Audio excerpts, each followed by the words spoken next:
40만 명이 넘어서 역대 최대를 기록했다는 뉴스를 보았습니다.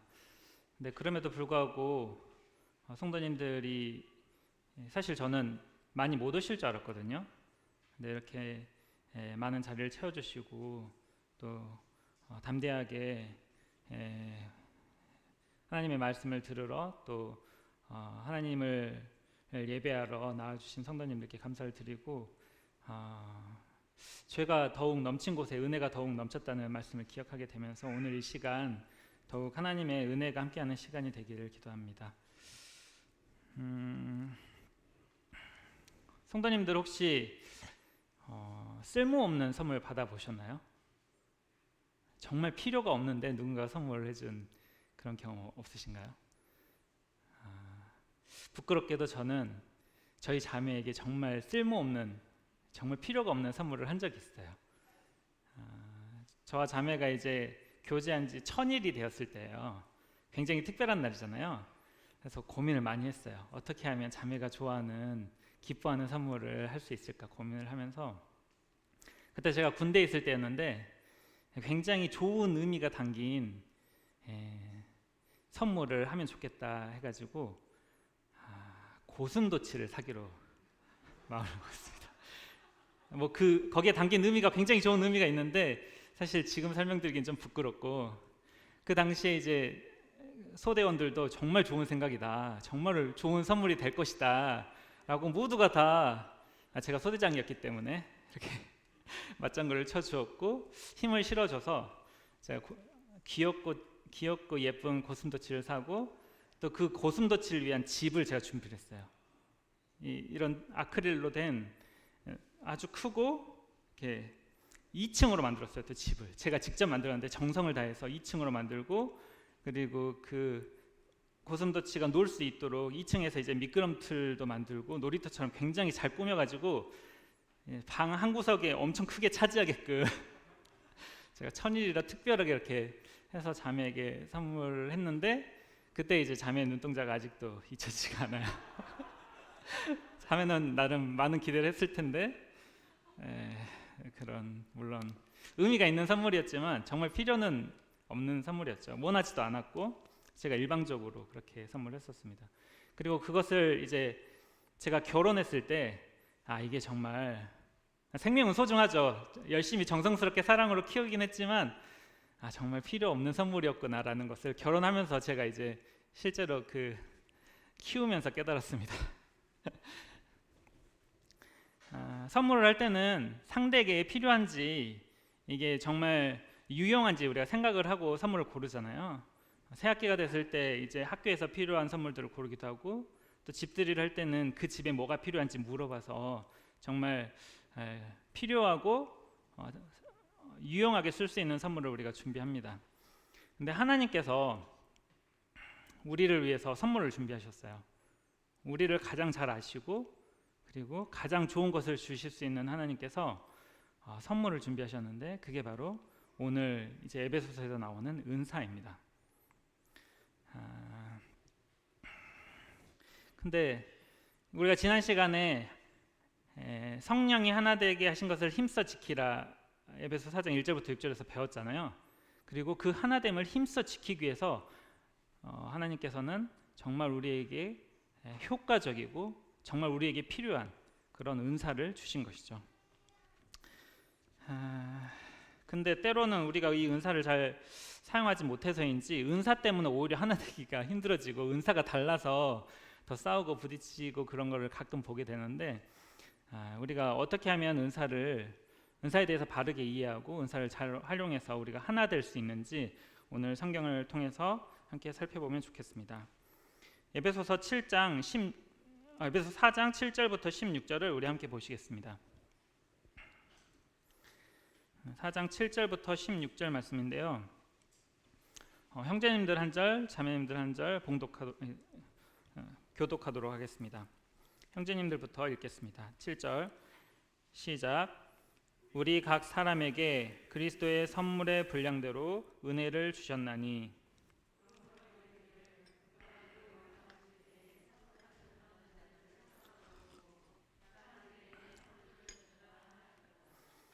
올라가셨다 하였은즉 땅 아래 낮은 곳으로 내리셨던 것이 아니면 무엇이냐.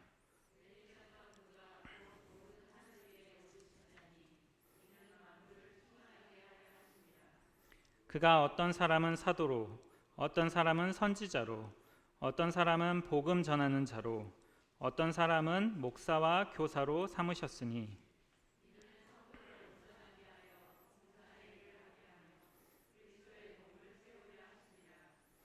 우리가 다 하나님의 아들을 믿는 것과 아는 일에 하나가 되어 온전한 사람을 이루어 그리스도의 장성한 분량이 충만한 데까지 이르리니.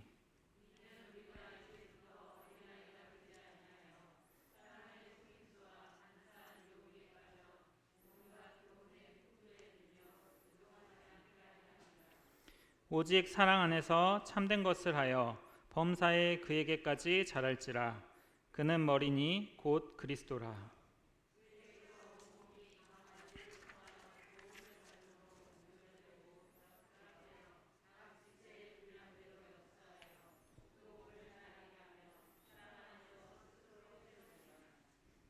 네, 감사합니다. 본문을 보시면 크게 이제 세 개의 단락으로 구분할 수가 있는데, 첫 번째 단락은 7절부터 10절에 해당하는 말씀입니다. 그리스도께서 어떻게 우리에게 은사를 주셨는지, 은사를 어떻게 수여하셨는지에 대한 말씀인데요. 첫 번째로 우리가 살펴볼 수 있는 것은 은사는 모든 사람에게 주어졌다는 것입니다. 우리 각각 우리가 그것을 스스로 깨닫고 있든지 그렇지 못하고 있든지, 또는 우리가 그것을 잘 활용하고 있든지 아니면 땅속에 묻어두고 있든지 간에 성경은 분명하게 우리 각 사람에게 이 은사를 주셨다라고 이야기를 하고 있습니다. 은사에 대한 말씀들이 이제 로마서 12장에도 나오고 고린도전서 12장에도 나오는데 동일하게 각 사람에게 나누어 주셨다라고 이야기를 하고 있습니다. 은사의 종류는 다를 수 있어요.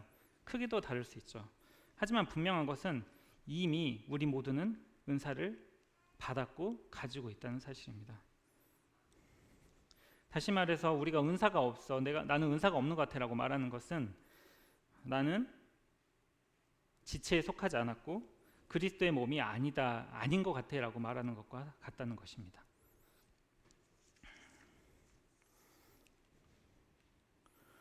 두 번째로 우리가 받은 이 은사는 그 크기가 그리스도의 선물의 분량만큼의 크기입니다. 우리 모두는 은사를 받았고 그 우리가 받은 은사의 크기가 때론 작게 느껴질 수가 있어요. 내가 받은 은사는 좀 작은 것 같아 라고 생각이 들 수 있는데, 우리가 받은 이 은사의 크기는 그리스도의 선물의 분량의 크기입니다. 이게 좀 모호한데 사실 해나와 리에리의 제가 선물을 많이 받아봤는데 해나 리에리의 선물할 수 있는 그 크기는 정해져 있어요. 그 아이의 능력, 그 아이의 분량만큼 물론 굉장히 고맙고 기쁘고 하지만 그렇게 큰 선물은 아니죠. 근데 그리스도의 선물의 크기를 우리가 사실 상상할 수 없는데 힌트로 주고 있는 게 8절부터 10절까지의 말씀을 통해서 우리가 그 크기를 짐작해 볼 수가 있어요. 사실 8절부터 10절의 말씀은 굳이 없어도 문맥에 전혀 지장이 없거든요. 7절에서 바로 11절로 넘어가더라도 내용상 전혀 크게 문제가 없어요. 근데 8절부터 10절을 삽입하심으로써 그 은사의 크기, 그리스도께서 어떻게 우리에게 그 큰 은사를 주셨는지를 설명을 하고 있어요. 8절에 보시면 이제 이게 시편의 말씀을 인용하고 있는 건데, 시편 68편 18절에 보면 이 다윗이 여부스 족속을 쳐가지고 예루살렘 시온산을 점령했던 그것에 대해서 이제 찬양하며 감사를 드리는 시예요. 근데 보시면 승리를 했잖아요. 승리. 여부스 족속을 이겼어요. 그래서 승전가를 부르면서 전리품들을 취하는 모습이거든요. 선물들을 사람들에게서 받으시며 반역자들에게서 받으시니 여호와 하나님이 그들과 함께 계시기 때문이다라고 이야기를 하고 있어요. 그리고 그리스도께서도 승리하셨죠. 그렇죠? 승리하셔서 전리품들을 취하셨어요. 근데 조금 성도님들도 이제 보시면서 조금 고개가 갸웃거려지는 부분이, 본문에서는 사람들에게 선물을 주셨다라고 되어 있고 시편에서는 선물을 받으셨다라고 되어 있잖아요. 그렇죠? 이게 좀 이제 어떻게 보면 해석하기가 어려울 수 있는 구절인데 모순처럼 보일 수 있어요. 그래서 이제 번역상 오류가 없는지 여러 가지를 찾아봤는데 번역상 문제는 없어요. 그랬을 때는 이 두 가지가 다 맞는 것으로 우리가 성경에는 오류가 없기 때문에 받아들이는 것이 맞잖아요. 다시 말해서 그리스도께서 이 선물을 받으셨을 뿐만 아니라 그 받은 선물을 우리에게 주셨다라고 볼 수가 있는 것입니다. 받아서 주신 거죠. 승리하신 것을, 승리하심으로써 취하신 것을 우리에게 나눠주신 거죠. 즉 골로새서에 보면 그리스도께서 이제 승리하셨다라고 분명하게 이야기를 하고 있잖아요. 십자가에서 못 박으시고 이 통치자들과 권세들을 무력하여 드러내어 구경거리를 삼으시고 포로 삼으신 거나 마찬가지죠. 십자가로 그들을 이기셨느니라. 그리고 그 승리로 말미암아 그리스도께서는 가장 높은 곳에 영광을 취하시고 능력과 권세를 취하시게 됩니다. 근데 이 사도행전에 보면 성령님을 아버지께 받아서 우리에게 주셨다라는 표현이 있어요. 즉 그리스도께서 이기시고 승리하셔서 취하신 것들을 우리에게 받으신 것들을 우리에게 주셨다라고 이해할 수가 있는 것이죠.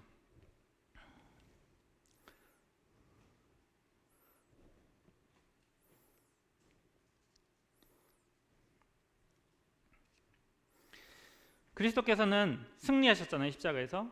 그래서 승리하심으로써 말미암아 하나님께서 그를 지극히 높여 모든 이름 위에 뛰어난 이름을 주셨고, 또 땅에 있는 자들과 하늘에 있는 자들과 땅 아래에 있는 자들 모든 무릎으로 그리스도의 이름 앞에 꿇게 하시고 이런 그 승리의 결과물들을 그리스도께 주셨어요. 그렇죠? 그리고 이 본문에서 이제 9절 10절에서 말씀하는 내용은 그 시편에서 말씀하셨던 그 예표가 바로 그리스도를 상징하는 것이다. 올라가셨다, 시편에서는 올라가셨다라는 말만 있는데 그 올라가셨다 하는 말은 내려오셨다는 뜻이고, 내려오셨다는 것은 바로 그리스도께서 내려오신 것을 상징하는 것이고, 그래서 그가 우리를 충만케 하시고 만물을 충만케 하시는 분이다라고 설명을 하고 계시는 것이죠. 마찬가지로 우리가 저번에 봤던 에베소서 1장에서도 그리스도께서 승리하시고 그 모든 것들을 전리품으로 취하신 것을 이제 이야기를 하고 있습니다. 그리고 우리가 복음서에서도 보면 그리스도께서 제자들을 파송할 때, 특히 이제 12제자를 파송할 때 그냥 보내시지 않았어요. 그리스도께서 가지고 있는 능력과 권세를 나눠주셨어요. 그리고 제자들을 파송합니다. 그리고 70인을 파송할 때도 그리스도께서 능력과 권세를 주심으로써 그들이 가서 파송받아서 일을 했을 때 귀신들도 항복하고 놀라운 역사들이 일어났던 것을 보게 됩니다. 마찬가지로 예수님께서는 우리를 이 땅에 파송하실 때에도 그리스도께서 가지고 계신 그 승리하심으로 취하신 모든 능력과 권세를 우리에게 나눠주신 거예요. 마태복음 28장에 보면 하늘과 땅의 모든 권세를 내게 주셨다. 그리스도께서 받으셨죠. 승리하심으로써 그 모든 능력과 권세를 받으셨어요. 그러므로 너희는 가라라고 이야기하셨고, 내가 너희와 땅 마지막까지 함께하겠다라고 약속을 하셨죠. 그리스도께서는 자신이 받으신 승리하심으로 취하신 그 모든 전리품, 모든 권세와 능력과 그 영광을 우리에게 주셔서 우리로 하여금 사용할 수 있게 하신 것입니다. 그것이 바로 그리스도의 선물의 분량이에요. 우리가 가진 거는 그냥 뭐 조금의 뭐 어떤 재능 또는 뭐 조금 뭐 똑똑하고 또는 손재주가 좋고 뭐 잘하고 이런 정도의 수준이 아니라 그리스도께서 우리에게 그분의 능력을 나눠주신 거예요. 그럼으로써 하나님의 일들을 하는데 부족함이 없도록 하신 것입니다. 그 능력의 크기만큼 우리에게 주신 거예요. 우리가 받은 은사는 하찮은 것이 아니에요.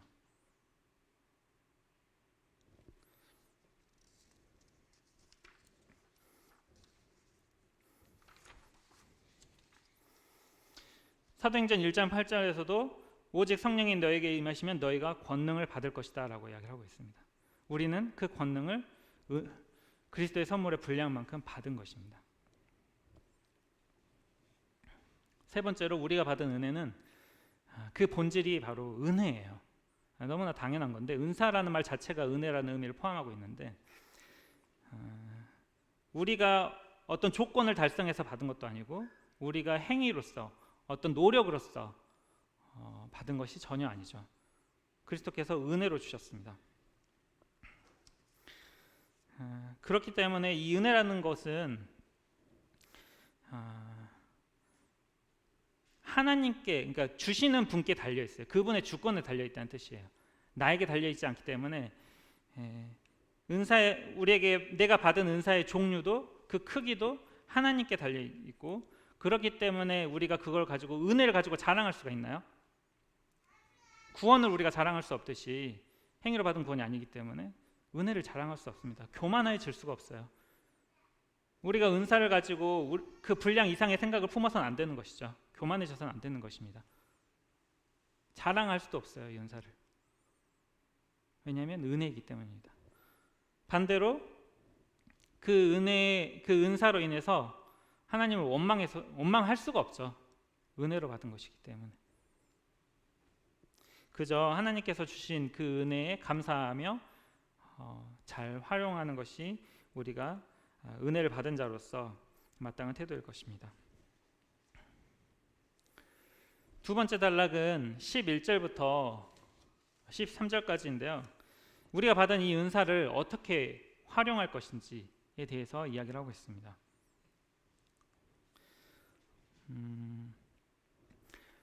은사의 활용에 앞서서 이 은사는 하나님의 뜻대로 나눠주신 것이거든요. 그렇기 때문에 하나님의 뜻대로 활용되어져야 돼요. 그리스도께서 대충 교회에 필요한 것들이 이런 것들이 있으니까 이런 것들을 대충 이렇게 나눠주신 것이 아니에요. 하나님이 한 명 한 명 그 사람을 가장 잘 아시는 하나님이 그 사람을 보시고 그 사람에게 가장 맞는 은사를 직접 주권적으로 선택해서 주신 것이라는 뜻이죠.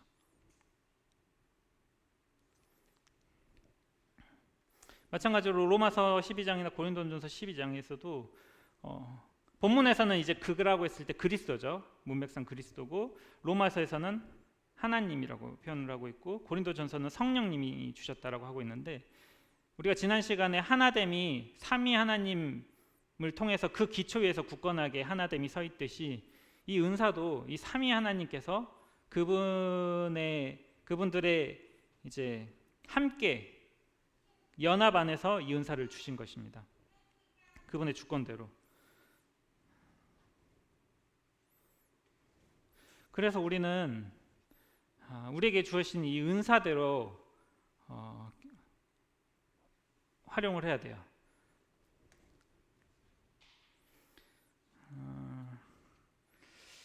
이게 이제 당연한 것 같은데 실제로 우리의 모습을 보면 제가 많은 교회들을 섬겨봤고 또 보기도 하고 듣기도 하면서 이제 보게 되는 것들은 의외로 이 은사대로 섬기지 않는 경우가 많아요. 어떤 교회는 그 성도의 은사가 어떤 것이냐 보다 그 성도가 자원하면 다 할 수 있게 해줘요. 왜냐하면 당장 일꾼이 없거든. 그래서 하고 싶으면 그 성도가 할 수가 있어요. 내가 이 일 하고 싶습니다 하면 하게 해줘요. 그러냐고 귀하다고 하면서 하게 해줍니다.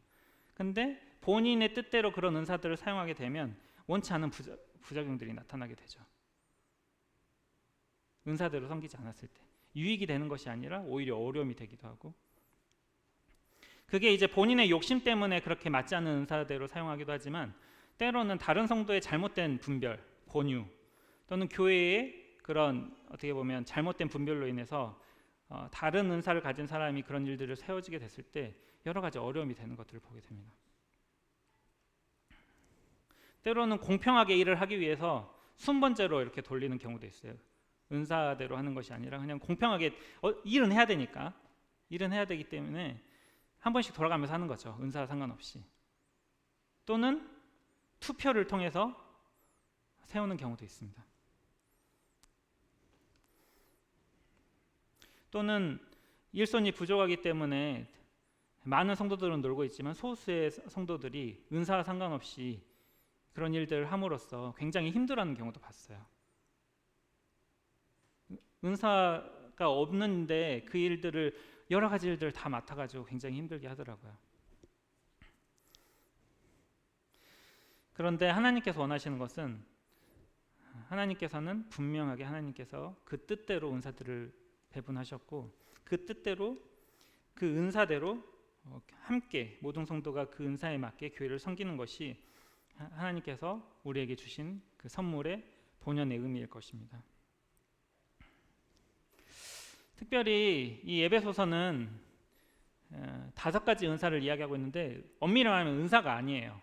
은사가 아니고 은사를 받은 사람, 직분자라고 볼 수도 있는데 이 직분들은 이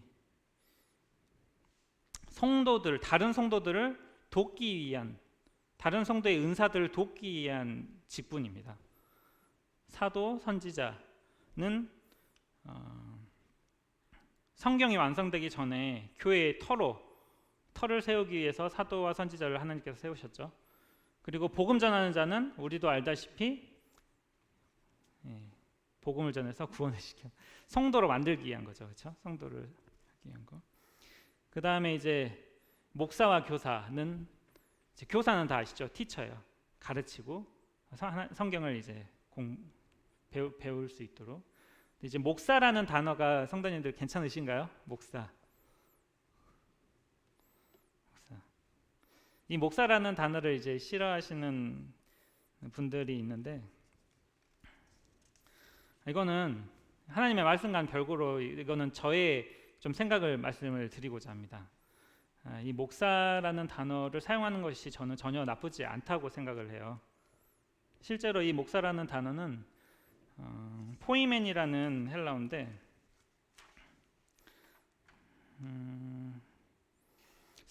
신약 성경에 18번 나와요. 근데 유일하게 이 에베소서에서만 목사라고 번역이 되어 있고 다른 곳에서는 다 목자라고 번역이 되어 있어요. 그래서 약간 교파에서 목사가 있고 목사라는 말을 쓰기 위해서 에베소서만 목사라고 번역을 했다라고 이제 많이들 이야기하시고 저도 그렇게 알았었는데, 근데 실제로 보면 다른 곳에 목자라고 번역된 곳은 다 양과 함께 사용이 돼요. 그러니까 실제로 양을 치는 목자를 가리키기 위해서 이 포이멘이라는 단어를 사용한 것이고, 누가복음이나 요한복음 이제 다 보면은 물론 비유죠. 양을 치는 목자의 개념으로서 포이멘을 사용했기 때문에 목자라고 번역을 한 것이고, 에베소서는 이제 은사의 한 종류로서 성도들을 치는 그런 이제 직분을 가리키기 위해서 같은 포이멘이라는 단어지만 목사라고 번역을 했어요. 목사라고, 이게 언어라는 게 약속이잖아요. 목사라고 사용을 하더라도 전혀 문제가 없다고 생각이 들고, 그리스도께서 이제 베드로를 사람을 낚는 어부로 부르셨는데 우리가 베드로를 복음 전하는 사람을 어부라고 부르진 않잖아요. 왜냐하면 어부랑 헷갈리니까. 그렇기 때문에 그런 것처럼 양을 치는, 우리나라에 뭐 유목민이 없고 사실 헷갈릴 일은 많이 없을 수 있겠지만 양을 치는 목자와 구분하기 위해서 목사라는 단어를 사용하는 것도 크게 문제가 없을 거라고 생각을 하고, 아무튼 쓸데없는 이야기 길었는데 다시 말씀으로 돌아와서 목사를 하나님께서, 목사와 교사를 이제 하나님의 뜻대로 세우셨습니다. 그 이유는 바로 성도를 온전하게 준비시키기 위함입니다. 자기를 준비시키는 게 아니라 이 하나님께서 특별히 세우신 복음 전하는 자, 목사와 교사는 성도를 온전하기 위해서 하나님께서 특별히 세우신 거예요.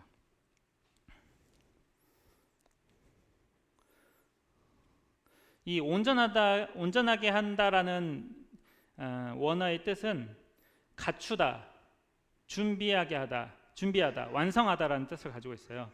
그래서 실제로 이 단어가 사용된 곳들을 보면 그물 깁는 것, 고기를 그물질을 하기 전에 그물을 기워야 되겠죠. 준비해야 되겠죠. 그 그물을 완전하게 준비해야 되는 것입니다. 그리고 히브리서에도 보면 예비하셨다라고 되어 있는데, 이 직분자들은 모든 성도들이, 그러니까 먼저 하나님께서 준비를 시키신 것이죠. 성도들이 온전하게 준비케 되기 위해서 세우셔서 그 성도들을 준비하게 완전하게 준비되게 하는 것입니다. 무엇을 준비하게 하는 걸까요? 바로 그 뒤에 이어지는 봉사일을 할 수 있도록 준비시키는 것이죠. 봉사일을 하는데 부족함이 없도록, 완전하도록 봉사일을 할 수 있도록 준비시키고 갖추게, 그 자격을 갖추게 하는 것입니다.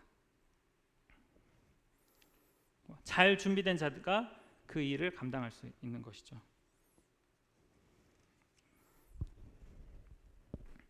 따라서 전도자는, 복음을 전하는 자는 일단 성도를 만들어야 되겠죠. 성도가 그 은사대로 일을 할 수 있기 때문에, 그렇기 때문에 이제 성도를 온전하게 하는데 그 이제 직분이 들어갔을 거고, 그리고 특별히 한 가지 더 말씀드리고 싶은 거는, 예전에는 구원에 굉장히 초점이 맞춰져 있었어요. 근데 요즘은 그러지 않지만, 요즘은 이제 완전한 회개, 구원 이후에 어떻게 우리가 살아야 될 것인지도 하시잖아요. 그런 것처럼 이 봉사일을 할 수 있도록 도와야 되는 것이죠. 그리고 목사와 교사도 봉사일을 성도들이 할 수 있도록 가르치고 권면하고 잘 이끌어야 되는 것입니다.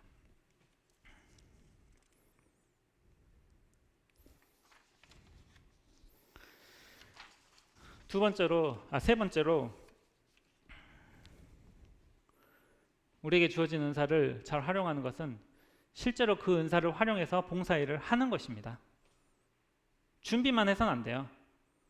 맨날 배우고 그런다고 할지라도 중요한 것은 우리의 받은 은사대로 실제로 일을 해야 되는 것입니다. 우리 모임의 사실 큰 장점이죠. 직분자들만 일을 하지 않아요.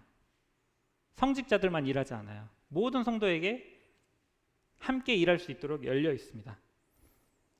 우리는 모두가 은사를 받았잖아요. 그렇죠? 그렇기 때문에 그 은사를 활용해서 섬겨야 됩니다. 봉사일을 해야 됩니다. 따라서 모든 성도는 준비되고 있거나 아니면 실제 봉사를 하고 있어야 됩니다. 우리 교회가 이제 계속해서 커지고 있는데, 커지고 있는 교회들, 부흥하는 교회들이 정말 조심해야 될 게, 섬기는 사람은 한정되고 구경꾼만 늘어가는 것을 조심해야 된다고 생각을 해요. 하나님께서는 온 각 지체가 그 은사대로, 그 역할대로 섬기게 하셨습니다. 마지막으로 그 은사대로 봉사일을 하게 됐을 때 그리스도의 몸이 세워집니다. 그리스도의 몸이 세워지게 됩니다.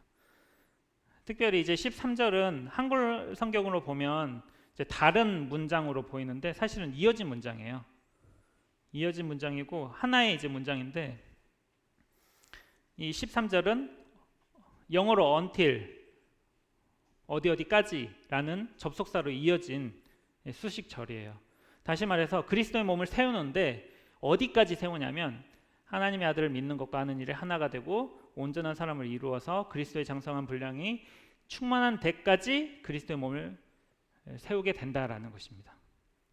이 정도 수준까지 그리스도 몸을 세우게 된다는 것이죠. 우리가 은사를 잘 준비하고 하나님이 주신 그 은사대로 잘 섬길 때 이 정도 수준까지 그리스도의 몸이 세워진다라고 이야기를 하고 있는 것입니다. 어떻게 보면 단계적으로 되는 거죠.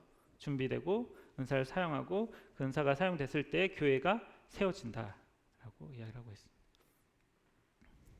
특별히 이 믿는 일과 아는 일이 하나가 된다라고 이야기를 하고 있는데,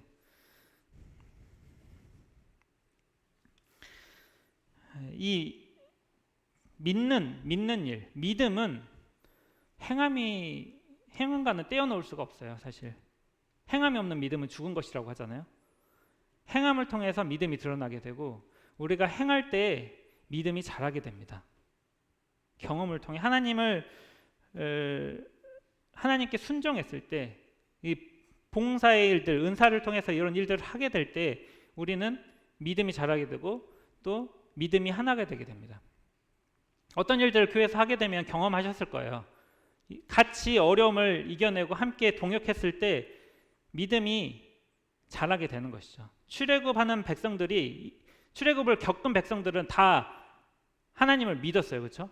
그 믿음의 분량이 높았어요. 근데 출애굽을 겪지 못한 백성들은 어떻게 됩니까?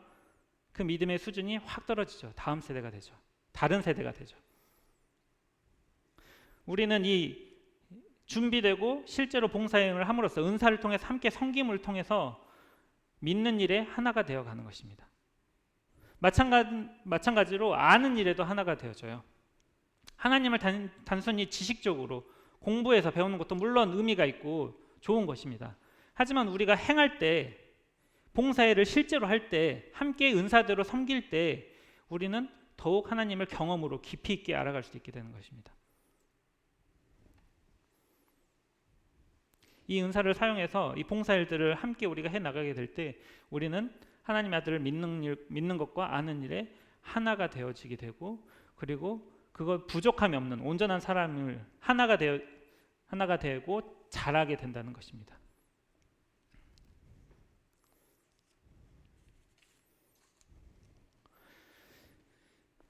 그 은사의 결과가 이제 14절부터 16절까지 나와 있습니다.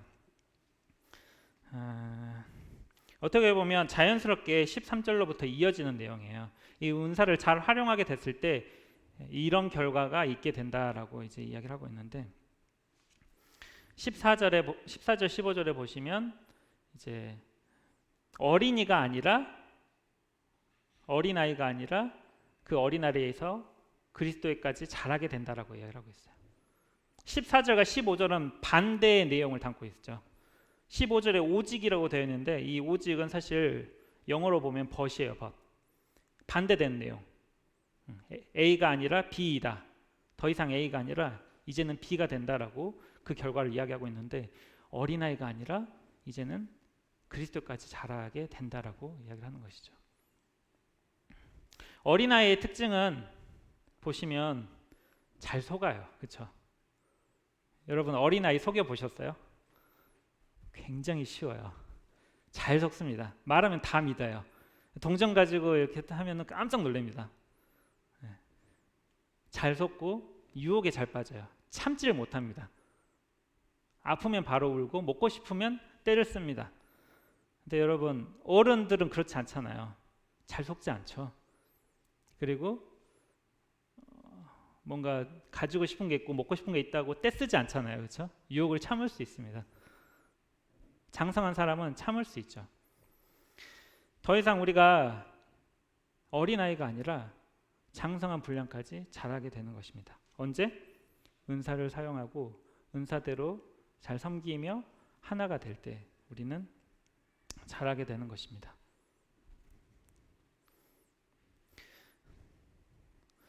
그리고 여기 이 자란 자의, 성장한 자의 특징으로서 참된 것을 하여라고 되어 있는데, 사실 정확한 의미는 참된 것을 말하는 것입니다. 원어적으로 이 단어가 주로 이제 갈라디아서 4장 16절도 참된 말을 함으로라고 이제 번역이 되어 있는데, 또 문맥상 4장 25절에 이제 나오는 것도 참된 것을 말하라라고 되어 있는데, 이 장성한 자의 특징은 아까 말씀드렸듯이 속지 않고 유혹에 빠지지 않고 그러니까 쉽게 그런 것들을 받아들이지 않아요. 교훈을 받지 않습니다. 오히려 바른 것을 이야기해 줄 수 있습니다. 그 속였을 때 또는 유혹이 왔을 때 잘못된 교훈을 듣게 될 때 그것에 대해서 바른 말을 할 수 있게 됩니다. 진리를 말해줄 수 있게 되죠. 그게 장성한 자의 특징입니다. 예수님께서도 유혹을 받으셨을 때, 시험을 받으셨을 때 진리로, 말씀으로 그것을 이기셨어요. 그래서 우리가 은사의 결과로서 성장하게 되고 진리를 이야기해 줄 수 있는, 그리스도까지 자라는 그런 결과가 있게 됩니다. 그리고 마지막으로 그리스도를 통해서 하나가 되게 됩니다. 그리스도께서는 아까 이제 성장의 목표가 되시기도 하지만 동시에 하나됨의 근원이시기도 합니다.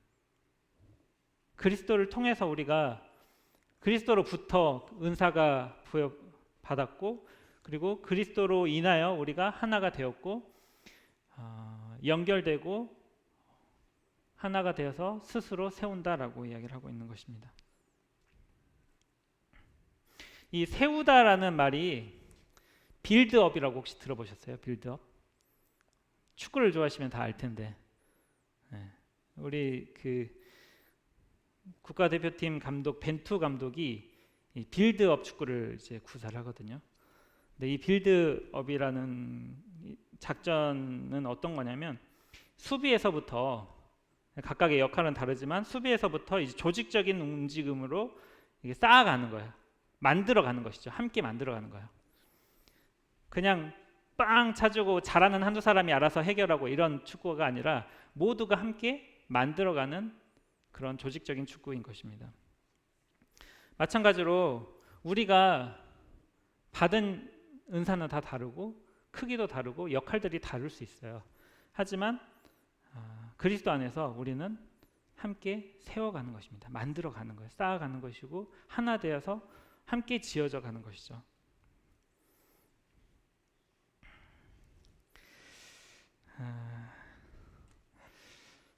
이 중에는 저를 포함해서 이미 은사대로 섬기는 분들도 계시고, 또 어떤 분들은 은사대로 섬기기 위해서 배워가시고 준비하시는 분들도 계실 것입니다.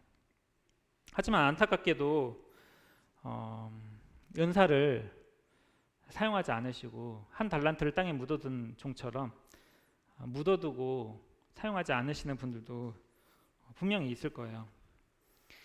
제가 그 이유를 개별적으로 개인적으로 다 알 수는 없지만 제가 생각해 봤을 때 크게 두 가지 이유를 생각해 볼 수가 있었어요. 이거는 개인적인 생각이지만 첫 번째로는 내가 가진 은사의 가치를 잘 몰라서 그럴 수 있다라고 생각이 들었어요. 내가 가진 은사를 크게 잘 몰라서. 아까 우리가 봤듯이 우리가 받은 이 은사는 결코 하찮은 은사가 아니잖아요. 그리스도께서 승리하시고 그분이 받으신 그 취하신 놀라운 능력과 권세를 우리에게 나눠주신 거예요. 우리가 받은 은사는 땅에 묻어들 만큼 그렇게 하찮은 것이 아니죠. 우리 모두는 그 은사를 받았어요. 그리고 그 은사대로 섬길 수 있도록 하나님께서 우리에게 주셨습니다. 이 은사가 우리 교회 안에서 적절하게 잘 사용될 때 우리 교회는 더욱 하나 되고 더욱 성장하는 교회가 될 수 있을 것입니다. 두 번째 이유로 교회를 사랑하지 않는다면 우리가 이 은사를 잘 사용하지 않을 수 있겠다 생각이 들었어요. 이게 사랑하는 내 가족을 위한 어떤 선물을 받았다면 그게 놀라운 유익이 있고 그것을 통해서 우리 가족에게 유익이 있다면 그것을 잘 사용하지 않으시겠어요? 우리가 교회를 사랑한다면 그리스도께서 목숨을 바쳐서 사랑하신 이 교회, 하나님께서 창세 전부터 계획하시고 꿈꾸시고 감춰 두셨다가 이제서야 우리에게 주신 이 하나님의 경륜인 이 교회, 하나님의 가족, 우리가 이 교회를 사랑한다면 이 교회의 유익을 위해서 이 은사를 사용해야 되지 않을까요?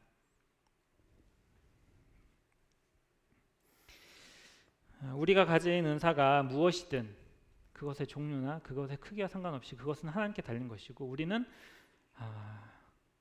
그 은사의 크기와 종류와 상관없이 하나님을 섬길 수 있고 그로 인해서 그리스도께 칭찬을 받을 수 있습니다. 잘하였도다 착하고 충성된 종아.